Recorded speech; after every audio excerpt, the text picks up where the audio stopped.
കർത്താവിൻ്റെ ധന്യനാമം വാഴ്ത്തപ്പെടുമാറാകട്ടെ. 2026 മാർച്ച് മാസം 1-ാം തീയതി ദിവസത്തിലായിരിക്കാൻ കർത്താവ് തന്ന വിലപ്പെട്ട സന്ദർഭത്തെ ഓർത്ത് നന്ദിയോടെ സ്തോത്രം ചെയ്യുന്നു. വീട്ടിലെ സഭ ഹൗസ് ചർച്ച് എന്നുള്ള നിലയിൽ നിങ്ങൾക്ക് ഭവനത്തിലായിരിക്കാൻ തന്ന കൃപയെ ഓർത്ത് നന്ദിയോടെ സ്തോത്രം. 2-3 പേരെൻ്റെ നാം കൂടിയുള്ള മധ്യത്തിൽ ഞാൻ ഉണ്ടെന്നുള്ള വചനപ്രകാരം കർത്താവിൻ്റെ സാന്നിധ്യം മധ്യത്തിലുള്ളതുകൊണ്ട് നന്ദിയോടെ സ്തോത്രം ചെയ്യുന്നു. വളരെ പ്രാർത്ഥനയോടെ നമുക്ക് ദിവസങ്ങളിലായിരിക്കാം. ഫെബ്രുവരി മാസം 28-ാം തീയതി നമ്മൾ കേൾക്കുന്ന വാർത്ത വളരെ വേദനാജനകവും ദുഃഖമുളവാക്കുന്നതുമാണ്. കാരണം മരണം ആരുടെയാണെങ്കിലും നമുക്ക് അത് സന്തോഷമല്ല തരുന്നത്. മിത്രങ്ങൾ മരിച്ചാലും ശത്രുക്കൾ മരിച്ചാലും ഒരു നല്ല മനസ്സാക്ഷിയുള്ളൊരു മനുഷ്യനെ സംബന്ധിച്ചിടത്തോളം മരണം എപ്പോഴും അത് ദുഃഖമുളവാക്കുന്നതാണ്, വേദന ഉളവാക്കുന്നതാണ്. അതും അക്രമത്തിലൂടെയും ലോകത്തിൽ നിന്ന് മാറ്റപ്പെടുന്നു എന്ന് കേൾക്കുമ്പോൾ നമുക്കറിയാം. ഇറാൻ്റെ സമന്വിത നേതാവ്, ആത്മീക നേതാവ് ഖൊമേനി, അദ്ദേഹത്തെ ഇസ്രയേലും അമേരിക്കയും കൂടി ചേർന്ന് വധിച്ച വിവരം, അതിനോടനുബന്ധിച്ച് ഒത്തിരി പേര് മരിച്ചിട്ടുണ്ട്. ആയിരക്കണക്കിന് ആൾക്കാർ മരിച്ചിട്ടുണ്ട്. മരണവിവരമൊന്നും ഇതുവരെ തിട്ടപ്പെടുത്തിയിട്ടില്ല. നൂറ്റാണ്ടുകൾ നീണ്ടു നിൽക്കുന്ന വൈര്യമാണ് യുദ്ധത്തിലേക്ക് നടത്തിയെന്ന് ഓർക്കുമ്പോൾ അത്ഭുതകരമായ ചിന്തയാണ് നമുക്ക് തരുന്നത്. അബ്രഹാമിൻ്റെ കൊച്ചു കൂടാരത്തിൽ ഹാഗാറിൻ്റെ സന്തതിയും ഇസ്മയിലിൻ്റെ സന്തതിയും പാർക്കുന്ന ചരിത്രം വേദപുസ്തകം നമുക്ക് തരുന്നുണ്ട്. അതിൻ്റെ ചരിത്രപരമായ പഠനങ്ങളിലേക്ക് നമ്മൾ പോകുന്നില്ല. എന്നാൽ ഗലാത്യലേഖനത്തിൽ പൗലോസ് എടുത്ത് പറയുന്ന ആ ഭാഗം വളരെ ശ്രദ്ധേയമാണ്. ഞാനത് നിങ്ങളെ വായിച്ചു കേൾപ്പിക്കാം. സ്തോത്രം, സ്തോത്രം, സ്തോത്രം. ഗലാത്യലേഖനം അതിൻ്റെ 4-ാം അധ്യായത്തിൻ്റെ 21 മുതലുള്ള വാക്യങ്ങൾ. ന്യായപ്രമാണത്തിന് കീഴിപ്പാൻ ഇച്ഛിക്കുന്നവരെ, നിങ്ങൾ ന്യായപ്രമാണം കേൾക്കുന്നില്ലയോ? എന്നോട് പറവിൻ. അബ്രഹാമിന് 2 പുത്രന്മാരുണ്ടായിരുന്നു. ഒരുവൻ ദാസി പ്രസവിച്ചവൻ, ഒരുവൻ സ്വതന്ത്ര പ്രസവിച്ചവൻ എന്ന് എഴുതിയിരിക്കുന്നുവല്ലോ. ദാസിയുടെ മകൻ ജഡപ്രകാരവും സ്വതന്ത്രയുടെ മകനോ വാഗ്ദത്തത്താലും ജനിച്ചിരുന്നു. ഇത് സാദൃശ്യമാകുന്നു. ഈ സ്ത്രീകൾ 2 നിയമങ്ങൾ അത്രേ. ഒന്ന് സീനായി മലയിൽ നിന്ന് അടിമകളെ പ്രസവിക്കുന്നു, അത് ഹാഗാർ എന്നത് അറബി ദേശത്തെ സീനായി മലയെ കുറിക്കുന്നു. അതിപ്പോഴത്തെ യെരുശലേമിലൂടെ ഒക്കുന്നു. ഇപ്പോഴത്തെ യെരുശലേം എന്ന് പറഞ്ഞാൽ യുദ്ധം നടക്കുന്ന, ചോര ചീന്തുന്ന യെരുശലേമിലൂടെ ഒക്കുന്നു. അത് തൻ്റെ മക്കളോട് കൂടി അടിമയിലല്ലോ ഇരിക്കുന്നത്. മീതെയുള്ള യെരുശലേമോ സ്വതന്ത്രയാകുന്നു, അവൾ തന്നെ നമ്മുടെ അമ്മ. ഈ മീതെയുള്ള യെരുശലേമിനെ കുറിച്ച് വേദപണ്ഡിതന്മാർ പറയുന്നത് ദൈവസഭ എന്ന ഇതിനെക്കുറിച്ചാണ് പ്രതിപാദിക്കുന്നത്. സ്തോത്രം. ഇവിടെ 2 സന്തതികൾ, 2 മാതാപിതാക്കൾക്ക് ജനിച്ച 2 സന്തതികൾ. ഇതൊക്കെ പഠിക്കേണ്ട വിഷയമാണ്. വളരെ മനോഹരമായ സബ്ജക്റ്റുകളാണ്. ഇന്ന് കാണുന്ന യുദ്ധത്തിൻ്റെയൊക്കെ റൂട്ട്സ്, അതിൻ്റെ വേരുകളിലേക്ക് നമ്മൾ പോവുക. എവിടെ നിന്ന് തുടങ്ങി? ഈ വൈര്യം എവിടെ നിന്ന് തുടങ്ങി? ഹാഗാറിൻ്റെ സന്തതിയായ ഇസ്മയേലും അബ്രഹാമിൻ്റെ യഥാർത്ഥ ഭാര്യയായ സാറയുടെ നിന്നും, ഹാഗാറിൽ നിന്നും സാറയിൽ നിന്നും ജനിച്ച 2 സന്തതി പരമ്പരകൾ. അവർ തമ്മിലാണ് യുദ്ധം. നൂറ്റാണ്ടുകൾ മുമ്പ് നടന്ന യുദ്ധമാണത്. ആ വൈര്യമാണ് ഇന്നും തുടർന്നുകൊണ്ടിരിക്കുന്നത്. ഇത് തീർക്കാനായിട്ട് യാതൊരു ലീഡറിനും കഴിയില്ലെന്ന് നമുക്ക് നന്നായിട്ട് മനസ്സിലാക്കണം. അവരെ കൊന്നൊടുക്കാനൊക്കെ കഴിയും, പക്ഷേ അവരെ ആ വൈര്യവും ആ ശത്രുതയും ആ പോരാട്ടങ്ങൾ ഒരിക്കലും നിലയ്ക്കത്തില്ല. അത് സ്വർഗത്തിലെ ദൈവമാണ് അതിന് വിരാമം വിടേണ്ടതെന്ന് ദൈവമക്കൾ ഒന്ന് അറിഞ്ഞിരുന്നാൽ നന്നായിരുന്നു. സ്തോത്രം. ബിൽ ക്ലിൻ്റൺ എന്ന് പറഞ്ഞ അമേരിക്കൻ പ്രസിഡന്റ് തൻ്റെ സമയപരിധി തീർന്നപ്പോൾ അതിനു മുമ്പ് താൻ പറഞ്ഞു, 1 വർഷമുള്ളപ്പോൾ പറഞ്ഞു, ഞാൻ എൻ്റെ കസേരയിൽ നിന്ന് വിരമിക്കുന്നതിന് മുൻപ് പലസ്തീൻ ഇസ്രയേൽ പ്രശ്നത്തിനൊരു പരിഹാരം ഉണ്ടാക്കിയിട്ടേ ഇറങ്ങി പോകത്തുള്ളൂ. താൻ ചുമ്മാ ഇറങ്ങി പോയതല്ലാതെ ഒരു ചുക്കും നടന്നില്ല. അതുപോലെ വന്ന പ്രസിഡന്റുമാരും വലിയ വലിയ പൊളിറ്റിക്സ് ലീഡർമാരും യാസർ അറാഫാത്ത്, അങ്ങനെ പലസ്തീൻ്റെ സമുന്നത നേതാവ്, ഇവരൊക്കെ ഒത്തിരി പേരൊക്കെ ശ്രമിച്ചു, ഒന്നും നടന്നില്ല. സംഗതി ഇപ്പോഴും വഷളായിക്കൊണ്ടിരിക്കുക. ഖുമേനി മരിച്ചു, അടുത്ത ഖുമേനിക്ക് പകരം വേറൊരാൾ എഴുന്നേറ്റ് വരും. അപ്പോൾ ഈ വൈര്യങ്ങൾ അങ്ങനെ നിലനിൽക്കും. ഇതെന്തിനെ കാണിക്കുന്നു എന്ന് ചോദിച്ചാൽ, ആക്ഷരികമായ ഇസ്രയേലിനെതിരെ നിന്ന ശത്രുവിനെ ഇസ്രയേല് നശിപ്പിക്കുന്ന അവസ്ഥയാണ് നമ്മൾ കണ്ടത്. ഞാൻ ഈ വിഷയം ഒന്ന് ആത്മീകരിക്കാനായിട്ട് എൻ്റെ ഹൃദയത്തിലൊരു ചിന്ത കർത്താവ് തന്നു. ഇസ്രയേലിനെതിരെ നിൽക്കുന്ന ശത്രുക്കളെ ഇസ്രയേല് ഉന്മൂലനാശം ചെയ്യുന്ന ചരിത്രം നൂറ്റാണ്ടുകൾക്ക് മുൻപേ ഉണ്ട്. നമുക്കറിയാം, യോശുവയുടെ പുസ്തകം പഠിക്കുമ്പോൾ യോശുവയുടെ പുസ്തകം 1-ാം അധ്യായത്തിൽ അതിനെക്കുറിച്ച് പ്രതിപാദിക്കുന്നുണ്ട്. യോശുവയുടെ പുസ്തകം 1-ാം അധ്യായത്തിൽ അതിനെക്കുറിച്ച് പറയുന്നൊരു ഭേദഭാഗമുണ്ട്. ഞാനത് നിങ്ങളെ വായിച്ച് കേൾപ്പിക്കാൻ കർത്താവിൽ ശരണപ്പെടുകയാണ്. അതിൻ്റെ 2-ാം അധ്യായത്തിൻ്റെ 9-ാം വാക്യം. യഹോവ ഈ ദേശം നിങ്ങൾക്ക് തന്നിരിക്കുന്നു, നിങ്ങളെയുള്ള ഭീതി ഞങ്ങളുടെ മേൽ വീണിരിക്കുന്നു. ഈ ദേശത്തിലെ നിവാസികൾ എല്ലാവരും നിങ്ങളുടെ നിമിത്തം ഉരുകിപ്പോകുന്നു. ഇസ്രയേലിനെതിരെ നിൽക്കുന്ന ശത്രുക്കൾ പറയുന്നതാ. നമുക്കറിയാം, യോശുവയുടെ നേതൃത്വത്തിൽ കനാൻ ദേശത്തേക്കുള്ള പ്രയാണത്തിൽ അവർക്കെതിരെ നിൽക്കുന്ന ശത്രു സൈന്യങ്ങളെയും ജാതീയ ശത്രുക്കളെയും എല്ലാം കീഴ്പ്പെടുത്തുവാനായിട്ട് യോശുവ മുഖാന്തരമുള്ള ശക്തമായ പുറപ്പാട്. അപ്പോൾ ഇസ്രയേൽ മക്കൾ വന്നപ്പോൾ തന്നെ അവർക്കെതിരെ നിൽക്കുന്നവർ പറയുന്നത് എന്താണ്?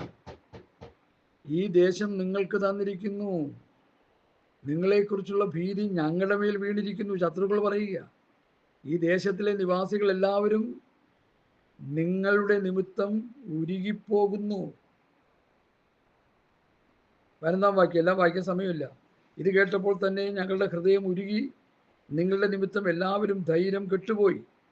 നിങ്ങളുടെ ദൈവമായ യഹോവ തന്നെ മീതെ സ്വർഗത്തിലും താഴെ ഭൂമിയിലും ദൈവമാകുന്നു.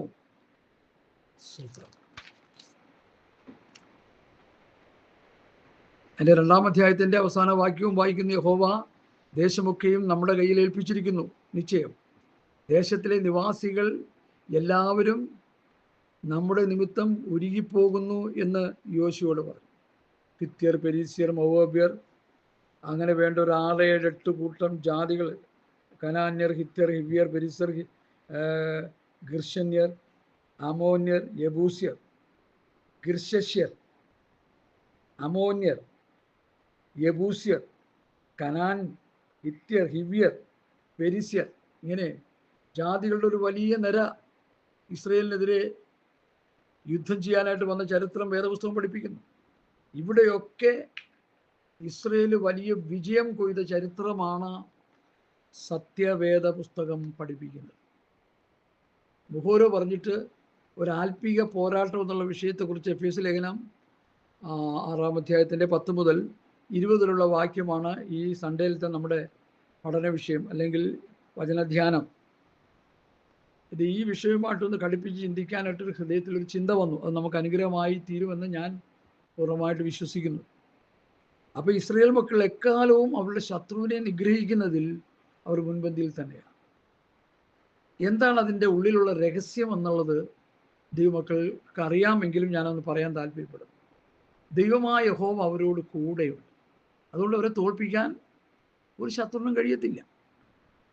ഈ ഇസ്ലാം അവരുടെ ശത്രുവാണെന്നൊന്നും ആരും ചിന്തിക്കരുത് ഒരിക്കലും. ഇസ്രയേലിൻ്റെ ശത്രു ഇസ്ലാം വർഗമാണെന്നൊരിക്കലും ചിന്തിക്കരുത്. ഇസ്ലാമിലുള്ള ഒരു കൂട്ടം തീവ്രവാദികളാണ് അവരുടെ ശത്രു. ഇസ്രയേൽ ചരിത്രത്തെക്കുറിച്ച് ഞാൻ മനോഹരമായ നിലയിൽ പഠിച്ചുകൊണ്ടിരിക്കുന്ന ഒരാളാണ്. ഇസ്രയേലിൽ ഏകദേശം 1 കോടി ജനം ആണ് അവർക്കുള്ളത്. അതിൽ 20 ലക്ഷം ജനം മുസ്ലിങ്ങളാണെന്ന് പറഞ്ഞാൽ നിങ്ങൾ വിശ്വസിക്കുമോ? ഇസ്രയേലിൽ 20 ലക്ഷം മുസ്ലിങ്ങളെ ഇസ്രയേൽ ആ രാജ്യം പോറ്റിപ്പുലർത്തുകയാണ്. ആ 20 ലക്ഷം മുസ്ലിങ്ങളും ആ രാജ്യത്തോട് കൂറുള്ള മുസ്ലിങ്ങളാണ്. അവരുടെ പ്രധാനമന്ത്രിക്കോ അവരുടെ ഗവൺമെൻറ്റിനോ ഒരു ജാതിയോടും ഒരു വർഗത്തോടും വിദ്വേഷമോ പിണക്കോ ഇല്ല. ഇസ്രയേലിൽ പാർക്കുന്ന മുസ്ലിങ്ങൾ ഇസ്രയേലിന് വേണ്ടി യുദ്ധം ചെയ്യുന്നവരാണ്, രാജ്യസ്നേഹമുള്ളവരാണ്, ആ രാജ്യത്തോട് കൂറു പുലർത്തുന്നവരാണ്. ഒരു യഹൂദ പൗരനെ സംരക്ഷിക്കുന്നത് പോലെ ഇസ്രയേലിലെ ഗവൺമെന്റ് അവരെ സംരക്ഷിക്കുന്നു എന്നൊക്കെ കേട്ടപ്പോൾ വാസ്തവത്തിൽ എനിക്ക് രോമാഞ്ചം വന്നുപോയി. ഇവിടെയുള്ള ചരിത്രം നമ്മൾ ചിന്തിച്ചാൽ ഒരു ഭീകരവാദി അല്ലെങ്കിൽ പോലും ഇസ്ലാമികളുടെ രക്തത്തിൽ ഈ തീവ്രവാദം കലർന്നിരിക്കുകയല്ലേ എന്ന് പലപ്പോഴും ചിന്തിച്ചു പോകാറുണ്ട്. പലരുടെയും പ്രസ്താവനകളും പലരുടെയും ഇടപെടലുകളും ഒക്കെ കേൾക്കുമ്പോൾ അങ്ങനെ ചിന്തിച്ചു പോകുന്നുണ്ട്. പ്രിയമുള്ളവരെ, ഒരു കാര്യം മനസ്സിലാക്കുക, ഇസ്രയേൽ എന്ന് പറഞ്ഞാൽ ദൈവത്തിൻ്റെ ജനമാണ്. അവരെക്കുറിച്ച് വചനത്തിൽ പറയുന്നത് ഇങ്ങനെയാണ്: അവർ എൻ്റെ നിക്ഷേപം. ഏറ്റവും ഉയർന്നൊരു നിലവാരത്തിലുള്ളൊരു സ്റ്റേറ്റ്മെൻ്റ് ആണ്. ഇസ്രയേൽ ആരാ? എൻ്റെ നിക്ഷേപം. ദൈവം നിക്ഷേപമായി കണ്ട ഒരു ജാതിയാണ് യഹൂദജാതി. അബ്രഹാമിൻ്റെ കടിപ്രദേശത്ത് നിന്ന് ദൈവം രൂപപ്പെടുത്തിയെടുത്ത യഹൂദജാതി. എന്തിനാണ് ആ ജാതിയെ രൂപപ്പെടുത്തിയെടുത്തത്? ഒരു സത്യദൈവമുണ്ടെന്ന് ലോകം അറിയുവാൻ. അതിനെക്കുറിച്ച് വേദപണ്ഡിതന്മാരുടെ ഒരു അഭിപ്രായത്തിൽ നിന്ന് ഞാൻ മനസ്സിലാക്കിയത്, ഒരളവിൽ സോളമനിൻ്റെ ജ്ഞാനവും സോളമൻ്റെ രാജ്യത്തിൻ്റെ പ്രതാപങ്ങളും ജാതീയ രാജാക്കന്മാർ കണ്ടിട്ട് ഇങ്ങനെ പറഞ്ഞു എന്ന് വേദപുസ്തകം പറയുന്നു: സോളമനെ, നീ സേവിക്കുന്ന ദൈവം വലിയ ദൈവമാണ്, നീ ഉന്നതനായൊരു ദൈവത്തിൻ്റെ ദാസനാണ്. ദൈവത്തിൻ്റെ മഹത്വം സോളമനിലൂടെ ലോകം കണ്ടു. പക്ഷെ അവൻ്റെ ജീവിതം അടിപൊടി തകർന്ന് തരിപ്പണമായെന്നുള്ള ചരിത്രവും വേദപുസ്തകം തരുന്നുണ്ട്. അതാണ് വേദപുസ്തകത്തിൻ്റെ പ്രത്യേകത.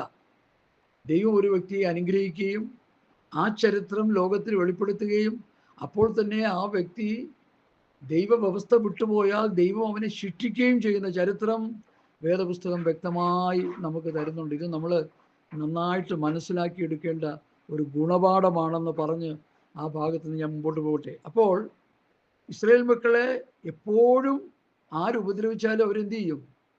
അവർ തിരിച്ചുപദ്രവിച്ചിരിക്കും, യാതൊരു സംശയമില്ല. എന്നാൽ ഒരു മനുഷ്യനെയും കയറി അവർ ആദ്യം അറ്റാക്ക് ചെയ്യത്തില്ല. അതാണ് അവരുടെ പ്രത്യേകത. ഒരു ജാതിയെയും ഒരു രാജ്യക്കാരെയും അവർ ഉപദ്രവിക്കില്ല.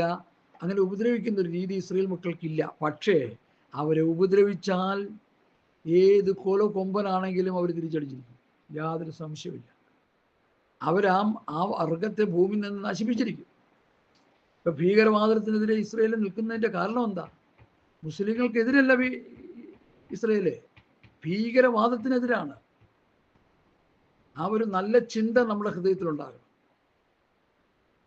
ദൈവം എപ്പോഴും നല്ല മനുഷ്യരോട് കൂടെ തന്നെയാണ് നിൽക്കുന്നത്.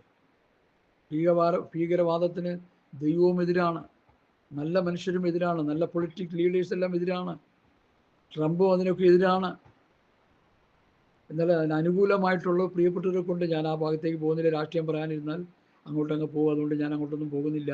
ഇവിടെ ആക്ഷരിക ഇസ്രയേലെ ശത്രുവിനെ തകർക്കുന്നതിൽ അവർക്ക് യാതൊരു മയവും ഇല്ല. അവരെ ഉപദ്രവിച്ചാൽ, അവരെ നോവിച്ചാൽ ശത്രുവിന് എന്ത് ചെയ്യും? അവർ കണക്കിന് പ്രഹരിക്കും. അവർ പാമ്പിനെ ചവിട്ടി വിടുന്നത് പോലെയാണ്. ഒരു സന്ദർഭം വരുമ്പോൾ തിരിച്ചു കടിച്ചിരിക്കും. അവർ വലിയ പ്രത്യാഘാതം അവരിൽ നിന്ന് അനുഭവിക്കേണ്ടി വരും അവരുടെ ശത്രുക്കൾ. അതാണ് നമ്മൾ ഇവിടെയും കണ്ടത്. ഇറാനിലെ ജനം മുഴുവൻ ഭീകരന്മാരെന്നോ ശത്രുക്കളാണെന്നോ നമ്മൾക്ക് ഒരിക്കലും പറയാൻ പറ്റത്തില്ല. പുരാതന രാജ്യങ്ങളിൽ വെച്ച് ഏറ്റവും പ്രസിദ്ധമായ ഒരു രാജ്യമാണ് ഇറാൻ. അത് കഴിഞ്ഞാണ് ഇറാഖ്. ആദ്യത്തെ പുരാതന രാജ്യത്തിൽ ഏറ്റവും പ്രധാനം ഈജിപ്തിനെയാണ് നമുക്ക് കാണാൻ കഴിയുന്നത്. എന്നാൽ ഈജിപ്തിനേക്കാളും പ്രതാപത്തോടെ ജീവിച്ചിരുന്ന ഒരു രാജ്യമായിരുന്നു ഇറാൻ. ഇറാനികൾ എന്ന് പറഞ്ഞാൽ വളരെ പ്രസിദ്ധമായ ഒരു സംഘമാണ്. അവരൊന്നും അക്രമാസക്തരുള്ളവരല്ല. ഇതിൽ എന്തുകൊണ്ടാണ് ഇങ്ങനെ അക്രമാസക്തരായെന്ന് ചോദിച്ചാൽ, പിൽക്കാലങ്ങളിൽ ഭീകരന്മാർ നുഴഞ്ഞു വന്ന് അതിൻ്റെ പിന്നിലൊക്കെ ഒത്തിരി കഥകളുണ്ട്. അതൊക്കെ എനിക്ക് പറഞ്ഞ് ഗ്രഹിപ്പിക്കാനായിട്ട് കഴിയും, പക്ഷേ ഞാനതിലേക്ക് പോകുന്നില്ല. അതിൻ്റെയൊക്കെ പിന്നിൽ ഒത്തിരി സംഭവങ്ങളുണ്ട്. വിശദമാക്കാനായിട്ട് ഒത്തിരി കാര്യങ്ങളിലേക്ക് ഇറങ്ങിച്ചെല്ലണം. അതുകൊണ്ട് ഞാൻ അങ്ങോട്ടൊന്നും പോകുന്നില്ല. നമ്മളൊന്ന് മനസ്സിലാക്കിയാൽ മതി, യഹൂദനെ സംബന്ധിച്ചിടത്തോളം ശത്രുവിനെതിരെയുള്ള അവൻ്റെ നിലവാരത്തിന് യാതൊരു മായവും ഇല്ല. ശക്തമായി പ്രതികരിക്കുന്ന ഒരു സ്വഭാവം ഇസ്രായേൽ മക്കൾക്കുണ്ട്. കാരണം ദൈവം അവരുടെ കൂടെയുണ്ട്. ഒരു പ്രവചനവാക്യം ഞാൻ വാക്യം എടുത്ത് പറയാം. പക്ഷി യെരുശലേമിനെ കാത്തു സൂക്ഷിക്കുന്നത് പോലെ യെരുശലേമിനെ ഞാൻ കാത്തു സൂക്ഷിക്കുമെന്ന് ദൈവവചനമുണ്ട്. ആരൊക്കെ അവർക്കെതിരെ യുദ്ധം ചെയ്താലും ദൈവം ഒരു വലിയ പ്രൊട്ടക്ഷൻ അവർക്ക് കൊടുത്തിട്ടുണ്ട്. അതുകൊണ്ട് അവരുടെ മുൻപാകെ നിൽക്കാൻ ഒരു ശത്രുവിനും കഴിയുകയില്ല. അപ്പോൾ നിങ്ങൾ ചോദിക്കും, ഗോഗ് മാഗോഗിന്റെ നേതൃത്വത്തിൽ ഇസ്രയേൽ പർവ്വത നിരകളിൽ ഒരു കൂട്ടം ശത്രു സൈന്യം വന്ന് ഇസ്രയേലിനെ പരാജയപ്പെടുത്തുന്ന ചരിത്രമുണ്ടല്ലോ. അത് പ്രാവചനിക നിവൃത്തിയാണ്. അവരുടെ മഷികയെ അവർ തള്ളിക്കളഞ്ഞപ്പോൾ അവരിങ്ങനെ വിളിച്ചു പറഞ്ഞു, എന്താ പറഞ്ഞു? നിന്റെ രക്തം ഞങ്ങളുടെ മേലും ഞങ്ങളുടെ സന്തതികളുടെ മേലും വരട്ടെ എന്ന് പറയും. അതിൻ്റെ കണക്ക് കിടപ്പുണ്ട്. അതാണ് യഹൂദ ജാതി ഇന്ന് ഏകദേശം 160 രാഷ്ട്രങ്ങളിൽ അവർ ചിതറിപ്പോയി എന്ന് പറയുന്നു. 190 രാജ്യങ്ങളുണ്ടെന്നാണ് കണക്ക്. അതിൽ 160 രാജ്യങ്ങളിൽ അവർ ചിതറിപ്പോയി. ഈ 160 രാജ്യങ്ങൾ അവർ പീഡിപ്പിക്കപ്പെട്ടുകൊണ്ടിരുന്നു. ഒരു കാര്യം എടുത്തു പറയാനുണ്ട്, ഭാരതത്തിൽ വന്നപ്പോൾ അവരെ 2 കൈയും നീട്ടി സ്വീകരിച്ചു നമ്മുടെ ഭാരതപുത്രന്മാർ.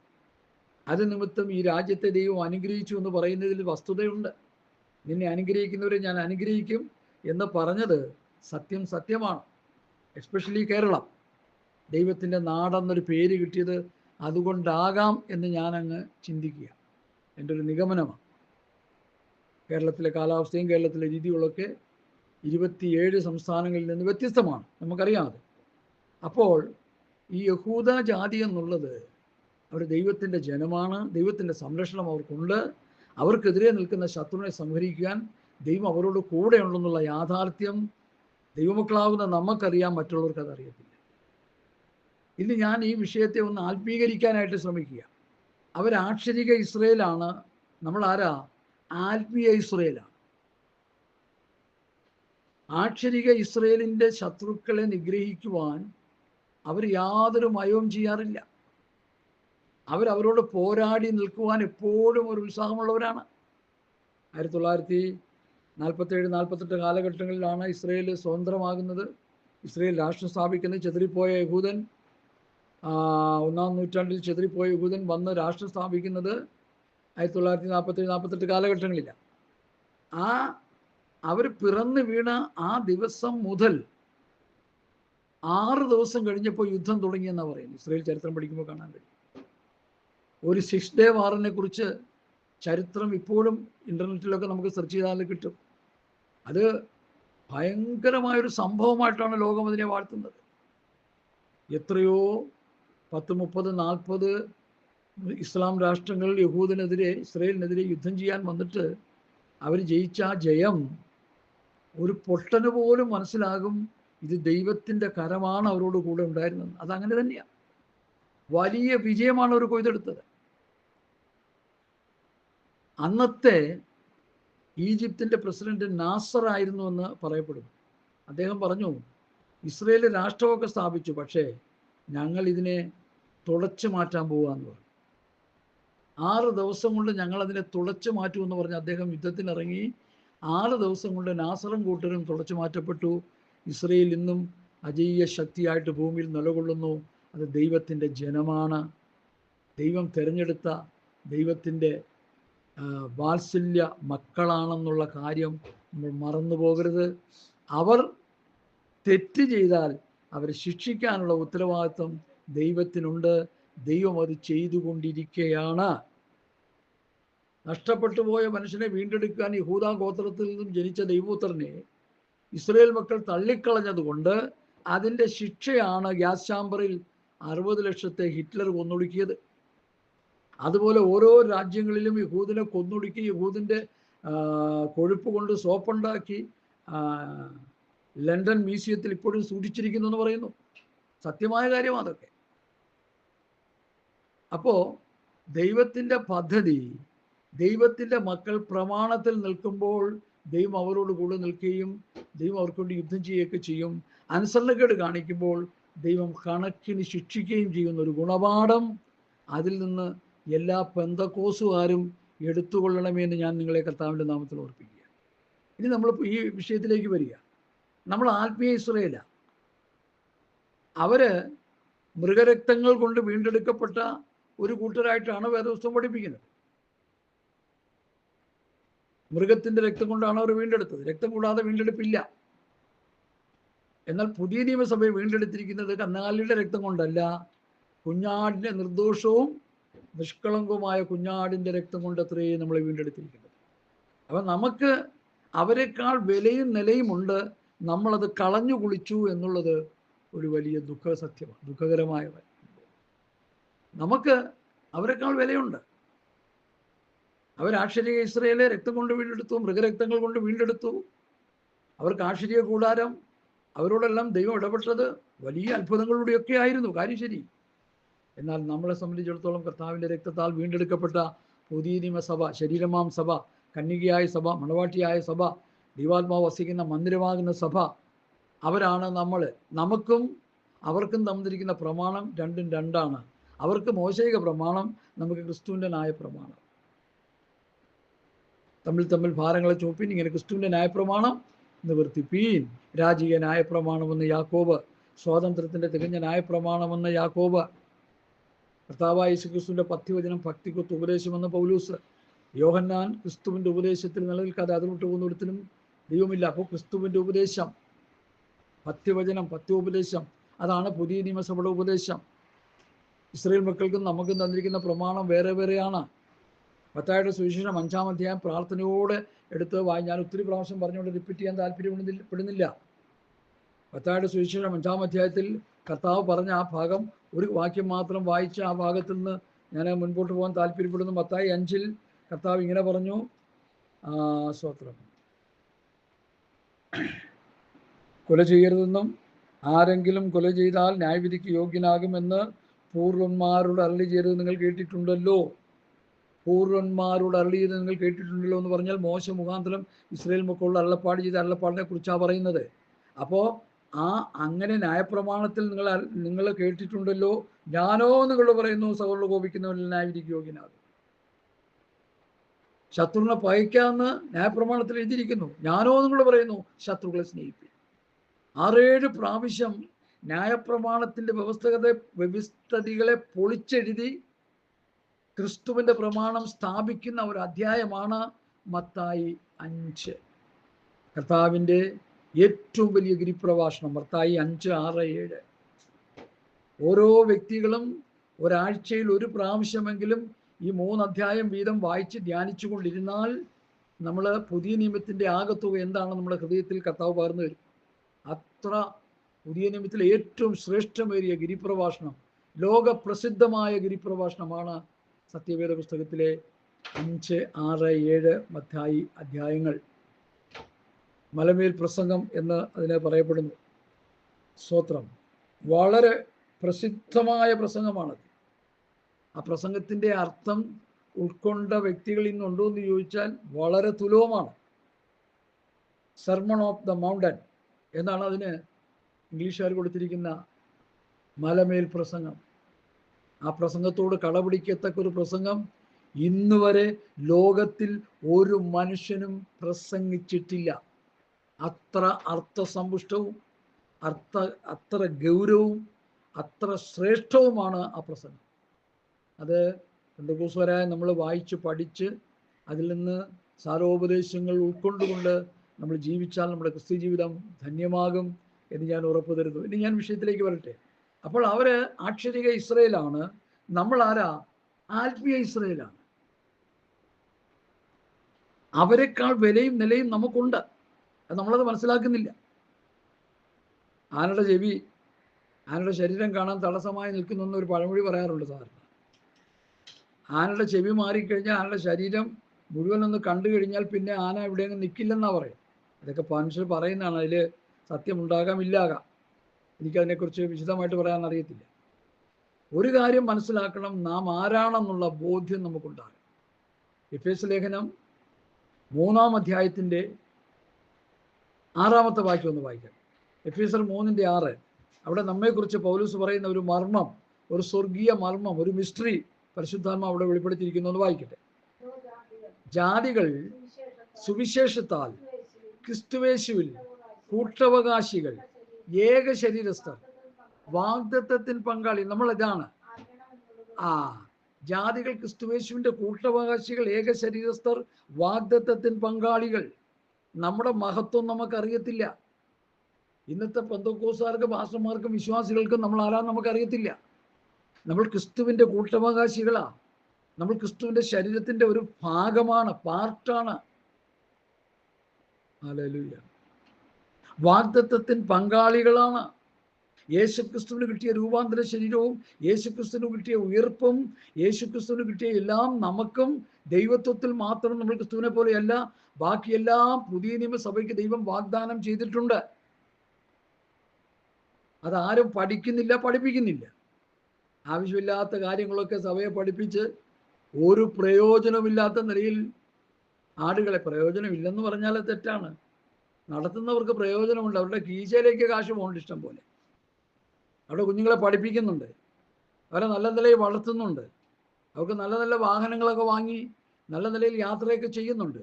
വിശ്വാസികളെ കൊണ്ട് അവർ നല്ല ലക്ഷറി ലൈഫ് നയിക്കുന്നുണ്ട്. പക്ഷേ അവരുടെ ആത്മരക്ഷയെക്കുറിച്ച് എനിക്കൊന്നും പറയാനില്ല. അത് എടുത്തു പറയാനൊന്നുമില്ലല്ലേ. അവരുടെ ആത്മാവൊക്കെ എവിടെ ചെന്ന് ചേരുമെന്ന് ചോദിച്ചാൽ അതിനെക്കുറിച്ച് ഒന്നും പറയാനില്ല. ദൈവമക്കളെ, ഞാൻ സൈലന്റ് ആവുകയാണ്, ഞാൻ മൗനം അവലംബിക്കുകയാണ്. അപ്പോൾ തന്നെ നിങ്ങൾക്ക് ബാക്കി കാര്യം ഞാൻ പറയാതെ മനസ്സിലാവും. ഞാൻ വിഷയത്തിലേക്ക് വരട്ടെ. അപ്പോൾ ഇവിടെ നമ്മൾ വായിച്ചത് എഫേസ്യ ലേഖനം 6-ാം അധ്യായത്തിൻ്റെ 10 മുതൽ 15 വരെയുള്ള വാക്യമാണ് നമ്മൾ വായിച്ചത്. ഏറ്റവും ശ്രദ്ധേയമായ ഒരു ചാപ്റ്ററാണ് എഫേസ്യ ലേഖനത്തിലെ ഓരോ അധ്യായങ്ങളെന്ന് പറഞ്ഞാൽ അത് ശരിയാണ്. ഓരോ അധ്യായങ്ങൾക്കും 7 വിഷയങ്ങളെക്കുറിച്ച് പഠിപ്പിക്കുന്നുണ്ട്. ഞങ്ങളെ ദൈവവചനം പഠിപ്പിച്ച വൃദ്ധനായ മനുഷ്യൻ പഠിപ്പിച്ചപ്പോഴാണ് അത് മനസ്സിലായത്. എഫേസ്യ ലേഖനം ഓരോ അധ്യായത്തിലും 7 പ്രധാന കാര്യങ്ങളെക്കുറിച്ച് പഠിപ്പിക്കുന്നുണ്ട്. അത് ഞാൻ പല പ്രാവശ്യം പറഞ്ഞിട്ടുണ്ട്, മെസ്സേജുകളിൽ അത് എടുത്ത് പറഞ്ഞിട്ടുണ്ട്, അത് കേട്ടവർക്കൊക്കെ മനസ്സിലാവും. ഇവിടെ പറയുന്ന 7 കാര്യം, 7 സർവായുധ വർഗം, 7 സർവായുധ വർഗം. എന്താ ഈ സർവായുധ വർഗം? ഇസ്രായേൽ മക്കൾ ആക്ഷരിക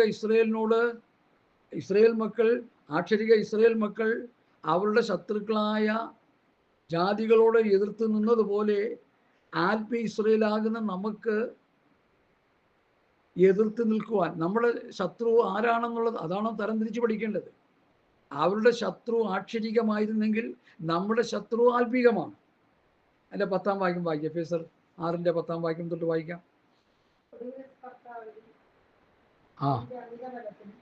ശക്തിപ്പെടുവിൻ, പിശാചിന്റെ തന്ത്രങ്ങളോട് എതിർത്ത് നിൽപ്പാൻ കഴിയേണ്ടതിന് ദൈവത്തിന്റെ സർവായുധ വർഗം ധരിച്ചുകൊള്ളുവിൻ. അടുത്ത്, നമുക്ക് പോരാട്ടമുള്ളത് ജഡരക്തങ്ങളോടല്ല. അവിടെ നിൽക്കട്ടെ, ആക്ഷരിക ഇസ്രായേലിന് പോരാട്ടമുള്ളത് ജഡരക്തങ്ങളോടാ.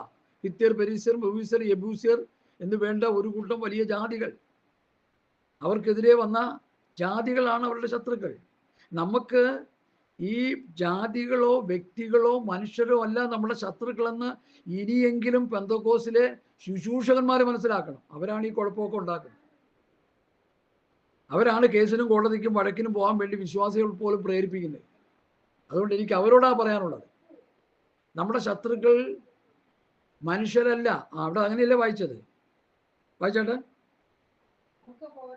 നമുക്ക് പോരാട്ടമുള്ളത് ജഡരക്തങ്ങളോടല്ല, പല മനുഷ്യരോടല്ല, ജാതികളോടല്ല,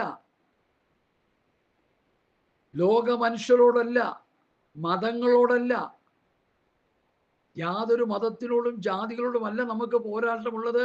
നമ്മുടെ പോരാട്ടം ദുഷ്ടനായ സാത്താനോടും അവൻ്റെ പ്രവർത്തനങ്ങളോടുമാണെന്ന് ഇനിയെങ്കിലും ദൈവമക്കൾ നന്നായിട്ട് മനസ്സിലാക്കണം. കാരണം മനസ്സിലാക്കാതെയാണ് പ്രവർത്തിക്കുന്നത്. കോടതിയും കേസിനും വഴക്കിനും ഒക്കെ പോകുന്നതിൻ്റെ കാരണം എന്താ? നമ്മുടെ ശത്രുവാണെന്ന് കണ്ടുകൊണ്ട്. അതല്ല, അവരിൽ വ്യാപരിക്കുന്ന ഒരു ആത്മാവുണ്ട്, ഒരു സ്പിരിറ്റ് ഉണ്ട്, ഒരു ഈവിൽ സ്പിരിറ്റ് ഉണ്ട്. അതാണ് നമ്മുടെ ശത്രു. അത് നമ്മൾ മനസ്സിലാക്കണം. അതാ ഇവിടെ പൗലോസ് പഠിപ്പിക്കുന്നത്. ഈ പൗലോസ് പഠിപ്പിച്ചതും പത്രോസ് പഠിപ്പിച്ചതും യോഹന്നാൻ, യാക്കോബ്, യൂദ ആദ്യമായവർ പഠിപ്പിച്ചതൊന്നും പഠിപ്പിക്കാൻ ഇവിടെ ആളില്ല. അതാ ഇവിടെ സഭയുടെ തകർച്ചയ്ക്ക് കാരണം. എല്ലാവരും അനുഗ്രഹം, വിടുതൽ, നന്മ എന്ന് പറഞ്ഞുകൊണ്ടിരിക്കുക. പിശാച് എല്ലാവരുടെയും മേലെ തേറുവാഴ്ച നടത്തിക്കൊണ്ടിരിക്കുക. മനസ്സിലായില്ലേ? സ്വർഗത്തിലെ സകല ആത്മീയ അനുഗ്രഹത്താൽ ക്രിസ്തുയേശുവിൽ നമ്മെ അനുഗ്രഹിച്ചിരിക്കുന്നുവെന്ന എഫേസ്യ ലേഖനം 1:3 വാക്യം പോലും മനസ്സിലാക്കാൻ കഴിയാത്ത വിശ്വാസികളും ശുശ്രൂഷകന്മാരും ഇന്ന് ലോകത്തുണ്ടെന്ന് പറഞ്ഞാൽ എന്താ അല്ലെന്ന് മനസ്സിലാക്കുന്നത്? നമ്മെ ആത്മീയമായി അനുഗ്രഹിച്ചിരിക്കുക. നമ്മളെ ആത്മീയമായിട്ടാണ് മുമ്പോട്ട് നടത്തുന്ന കർത്താവ്. ഹല്ലേലൂയ. നമ്മുടെ ലക്ഷ്യം ദൈവരാജ്യമാണ്. നമ്മുടെ ലക്ഷ്യം സ്വർഗരാജ്യമാണ്.